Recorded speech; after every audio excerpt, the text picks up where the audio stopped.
Welcome back to the channel. We're playing 20 questions With me, Joost Appelboom from Appelboom Pen Speciaalzaak in the Netherlands.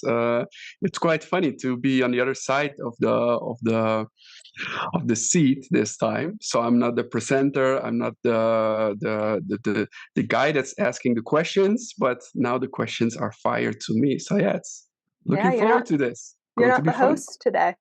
When Yeah. I say fountain pen, what pen do you think of? The Pelican M1000. All right. How did you Especially get the it? green one. I think that's the most iconic pen out there. The Pelican Green M1000. All right. It is a very iconic pen. Uh, how did you get into pens? Well, that's an interesting story. So maybe some of you know it, but my father had a bookstore. He opened the store in 1991 when I was not even born yet.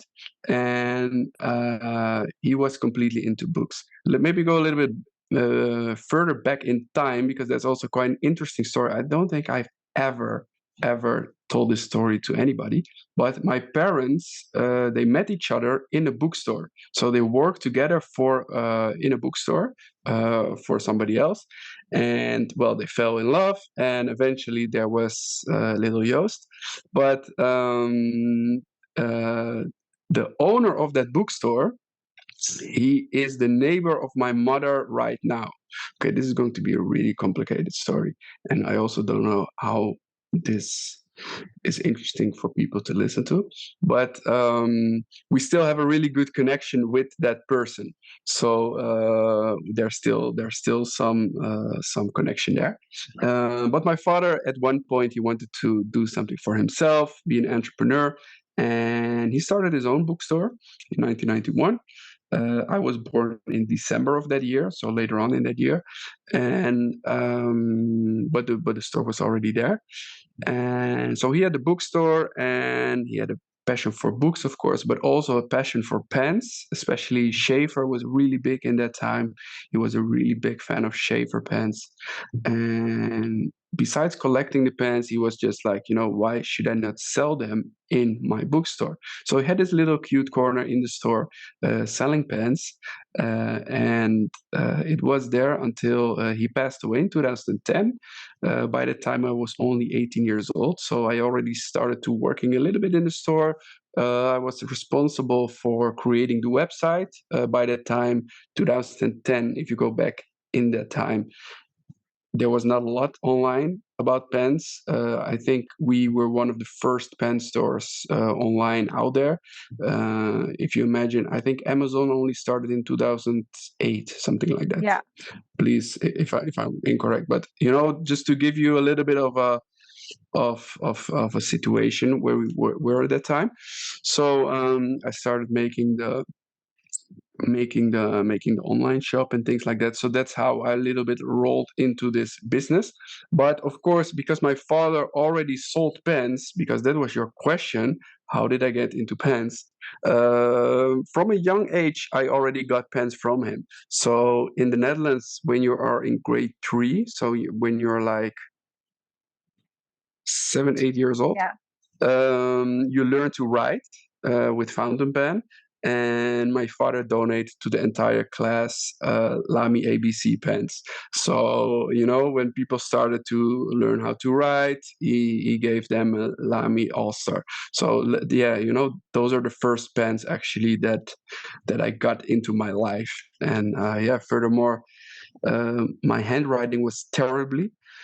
So I had to have like extra lessons to improve that part, but it's still not pretty good, honestly. But yeah, that's how I rolled into the pens. Well, question number 3 is your first pen, which was a Lamy ABC. So question number 4, what's your current daily driver?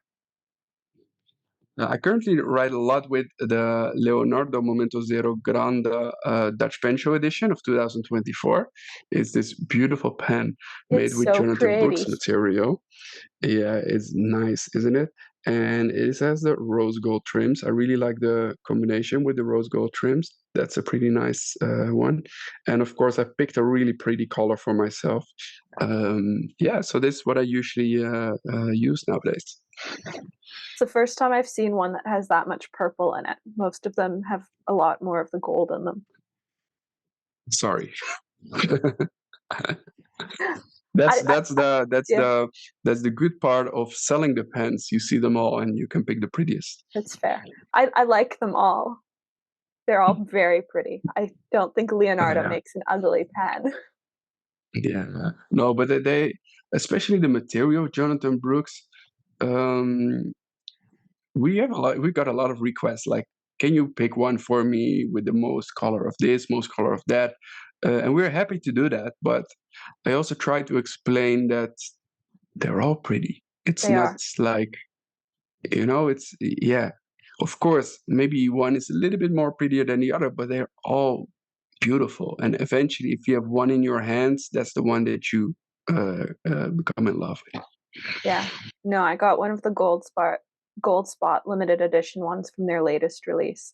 And it's very different from the ones that they showed online. It's a lot less purple, but it is still absolutely stunning. And I think that's the amazing thing about That's these. really difficult with these materials, Yeah. that if you post a photo of it, yeah, it's not always the same as in the No. picture.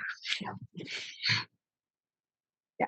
Especially when there's like 100 or 400 of a pen. Like there's no way to be that consistent. Yeah. What's your favorite ink? The ink that I'm currently using, that also has to do with the branding of Appelboom. The color of Appelboom is green, so obviously I'm using green inks, and currently I'm using the Mont Blanc green ink. Okay.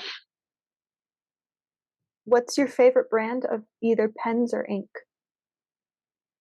My favorite brand is currently Leonardo, of course. They make some beautiful, beautiful pens. I don't know how they did in such a short time, such a great job, but they create the most beautiful pens out there right now. They have some amazing collaborations with pen makers. They do some crazy works. How do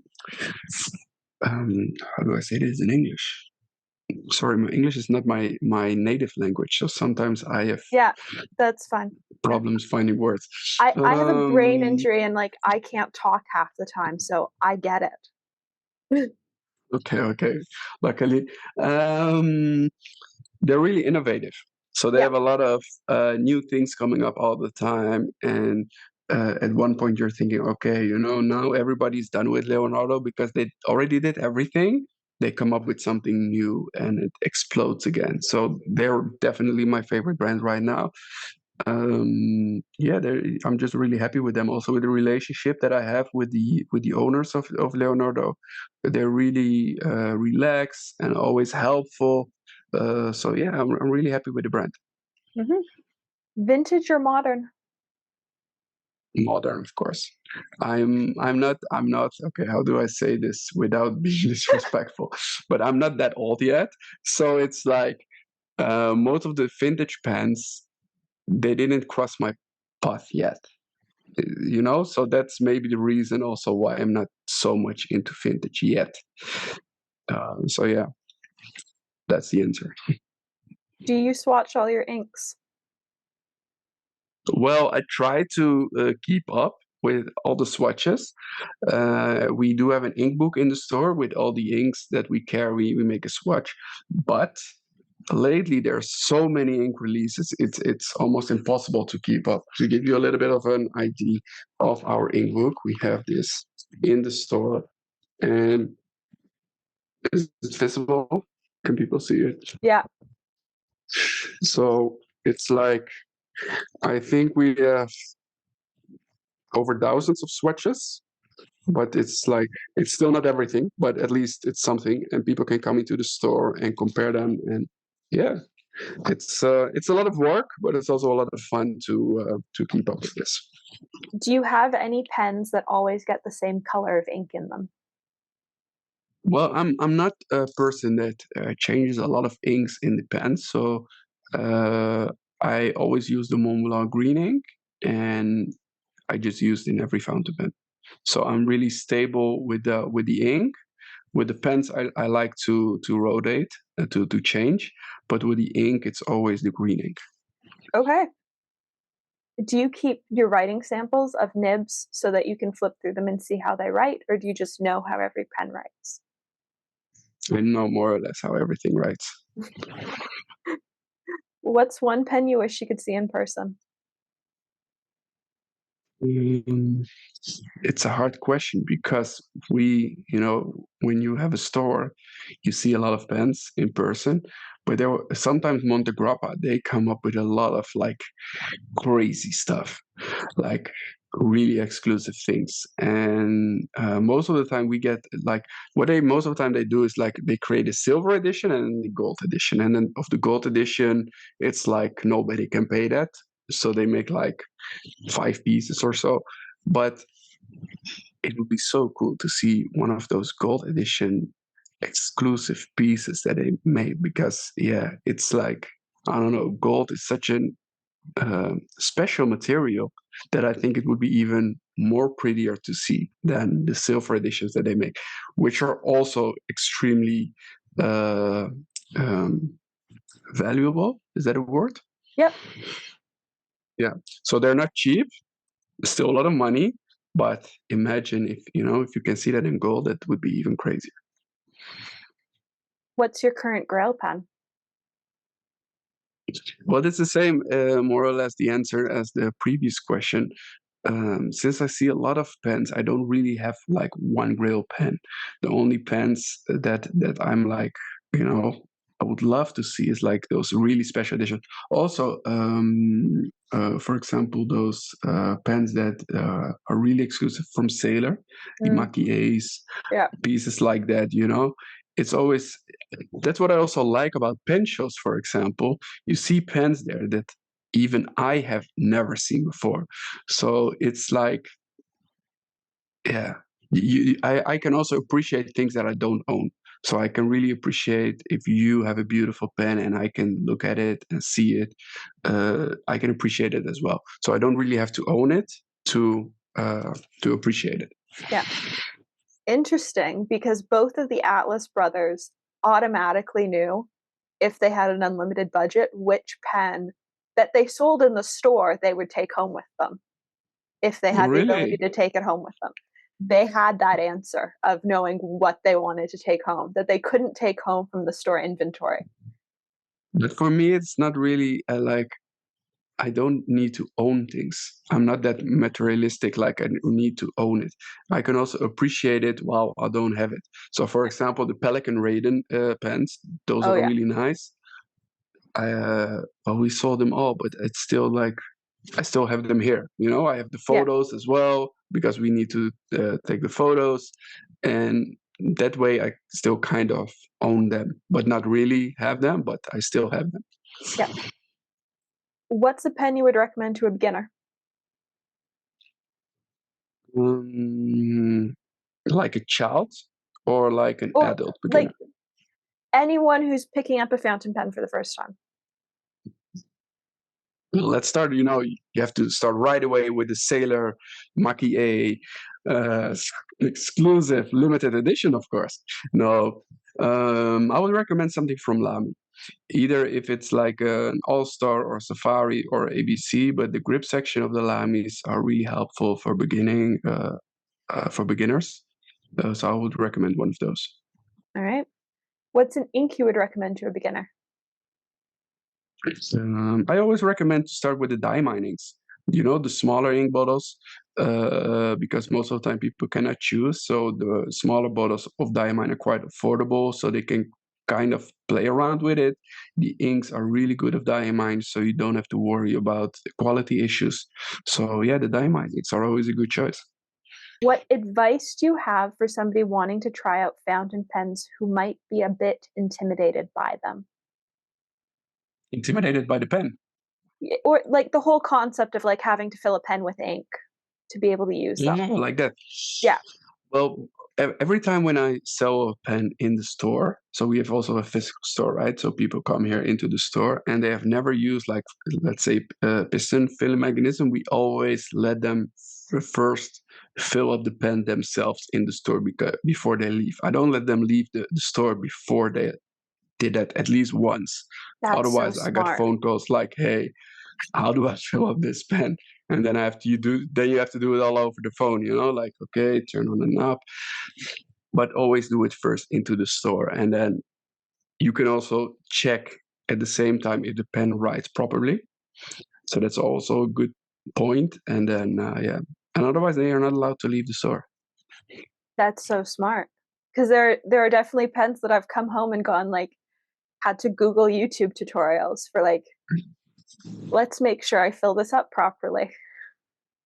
Yeah, especially with Visconti pens, they have some interesting filling mechanisms sometimes. It's good to know how you actually have to fill it up before you're leaving the store. Yep. What nib size do you prefer to write with? The broader, the better for me. So I really like the broad tips. Yep. Is there a style of nib you love or find interesting but would never actually use? The architect nibs or Gocha nibs or whatever they like to call it. But it's not particularly for me, but it's just an interesting nib that I like, that how it's created and how it can be used. So yeah.